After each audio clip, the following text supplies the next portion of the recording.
pastor André Valadão agora alfinetou a Igreja Adventista e, de tabela, o pastor e doutor Rodrigo Silva. Em uma de suas postagens nas redes sociais, ele diz que tira um dia da semana para descansar, mas isso não interfere na sua salvação, diferente do que pensa a seita adventista.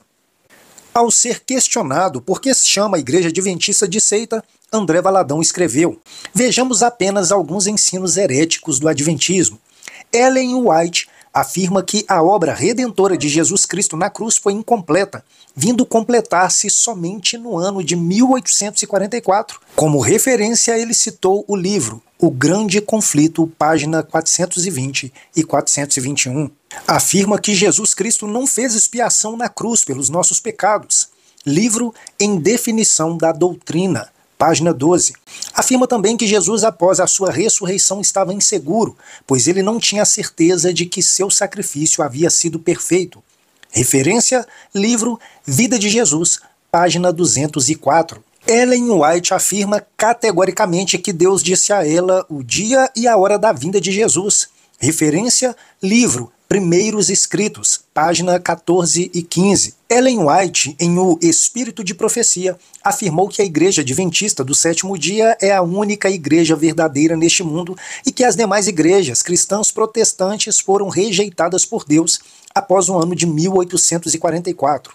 Referência, livro O Grande Conflito, página 453, 454 e 609 a 617. História de Nossa Igreja, página 99 a 103, e muito mais doutrinas absurdas. Uma seita, declarou o pastor André Valadão. Depois das postagens do pastor André Valadão, o doutor e pastor Rodrigo Silva, da Igreja Adventista, veio em suas redes sociais um tanto quanto chateado e postou: lamento a postura belicosa do pastor André Valadão contra a Igreja Adventista. Sempre fomos respeitados pela Lagoinha quando o pastor Márcio, seu pai, era o presidente. Meu programa Evidências sempre esteve nas grades da Rede Super. Também lamento que o pastor André Valadão doutrine suas ovelhas sem ao menos ler as fontes que usa. A lista de citações e o texto que ele publicou foram copiados, para não dizer plagiados, de um site de outra igreja, a Batista da Promessa, que além de descontextualizar a autora, menciona livros que ela nunca escreveu, como Em Definição da Doutrina e História de Nossa Igreja. Alfinetando o pastor André Valadão, Rodrigo Silva continuou: talvez seja esse o tom belicoso do pastor que tenha feito ao menos 70 filiais da Igreja Batista da Lagoinha ao romperem o vínculo com a sua sede global. Apesar disso, continuo orando por ele como fiz publicamente na época em que sofreu ameaças processuais durante as eleições. Depois da postagem do pastor Rodrigo Silva, André Valadão veio em suas redes sociais e também escreveu: acredito nas pessoas sinceras e genuínas em sua busca por Jesus e sua palavra, e a elas deixo o meu respeito e pedido de perdão se de alguma forma as ofendi em minha resposta na caixa de pergunta. Pessoas que frequentam a ASD. Também lamento ao Dr. Rodrigo Silva o seu ato mofador em relação a mim e a minha resposta referente às doutrinas da ASD. Qualquer teólogo sabe das heresias da ASD. Quanto a você citar o meu pai, ele os respeita, mas não concorda. Isso procede até os dias de hoje. André Valadão continua: de fato, presido uma igreja que tem a Bíblia e a Bíblia somente como fundamento de sua teologia. Daí então respondi a pergunta e respondi de forma sucinta e verdadeira. Quanto o que você escreveu sobre as 70 igrejas que saíram da Lagoinha Global em minha gestão, isso nunca ocorreu. Assim como me acusar de pegar da internet dados inverídicos. Você sim o fez. Tivemos, pela permissão de Deus, poucas igrejas que já estavam prestes a seguir sua independência, e isso eu prezo e respeito. Todas seguem em paz junto à Lagoinha Global. Não carrego tom belicoso em meu ministério, mas cuido, protejo e preocupo com minhas ovelhas. Não compactuo com inverdades que dominam ou divergem da simplicidade da Bíblia e do relacionamento individual que todo cristão pode ter com Jesus. Continuo lhe seguindo nas redes sociais pelo seu belo trabalho arqueológico, mas de forma alguma recebendo realidades doutrinárias da ASD. Pastor André Valadão. Vale lembrar que tempos atrás, quando o pastor André Valadão estava pregando contra o orgulho, O pastor Rodrigo Silva também veio em suas redes sociais para fazer algumas críticas sobre o tom de André Valadão. Confira. Ou seja, eu tenho que ter uma sensibilidade também com essas pessoas. Por quê? Por que eu digo isso? Atrás das temáticas existem seres humanos, de carne e osso, de sentimentos. E eu não posso sair metralhando tudo assim a esmo. Eu tenho que compreender a dor de uma pessoa que, para mim, o assunto da homoafetividade pode ser apenas um tema teológico a ser discutido. Para ele pode ser até uma questão da sua própria identidade, da sua vida, da sua luta. Então eu tenho que ter esse respeito, tá certo? Eu tenho que ter essa consideração. Outro que acha o pastor Rodrigo Silva um enganador, segundo as suas palavras, é o ocultista Vic Vanilla, que recentemente disse que o pastor Rodrigo Silva corria dele de um debate. Confira. Bom, todo mundo sabe que o Rodrigo Silva e esses outros historiadores, né, da história de Jesus, eles vão alegar o quê? Que existem expressões narrativas ou ainda argumentações históricas do próprio historiador Tácito ou do próprio historiador Teotônio ou do próprio historiador Flávio Josefo. Flávio Josefo é o principal. Flávio Josefo é o que ele mais gosta. O Rodrigo Silva, o que mais gosta é o Flávio Josefo, né?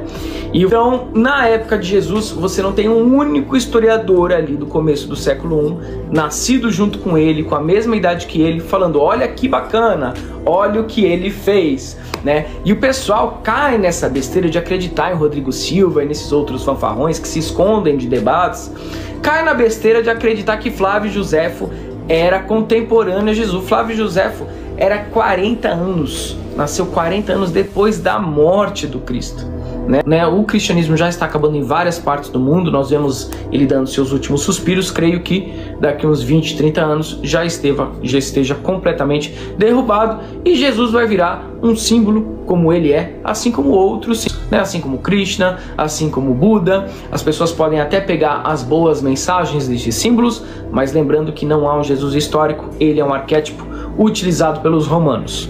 Na contramão de Vic Vanilla, o Dr. Rodrigo Silva, em um podcast, diz o seguinte comentário sobre a Bíblia e sobre a veracidade dos evangelhos.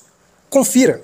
Flávio Josefo, Tácito, Suetônio, só para citar alguns. O que são isso? O que são essas coisas que você citou? Tácito e Suetônio, por exemplo, são autores romanos que confirmam a existência de Jesus de Nazaré. Da época, do primeiro século. Você encontrou esses textos. A humanidade encontrou esses textos. O Flávio Josefo, data? O Tácito e Suetônio estão no final do primeiro século. Flávio Josefo está na segunda metade do primeiro século. Você tem outro também agora que eu vou lembrar. O Talmud babilônico. O Talmud também menciona Jesus.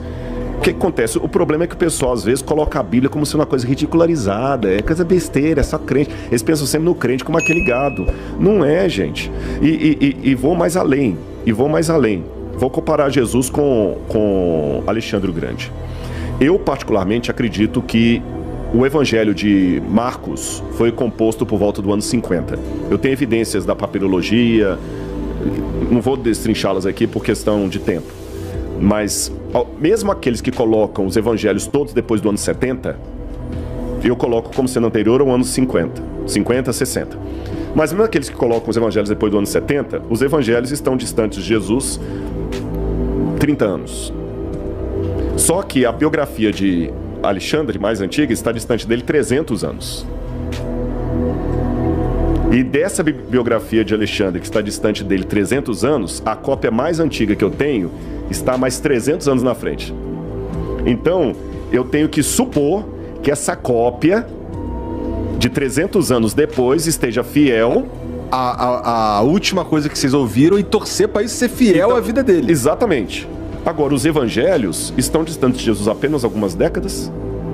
E você pega o fragmento do Evangelho de João, o papiro, o P52, se eu não me engano, que é nossa, fugiu agora.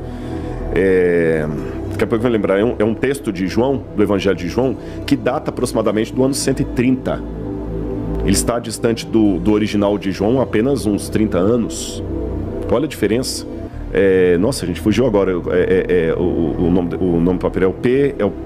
A gente tem um nome, acho que é o P52, se não me engano. A gente data, coloca o Jones Highlands, é o nome vulgar dele é Jones Highlands, porque ele está na biblioteca de Jones Highlands, mas ele tem o número técnico dele.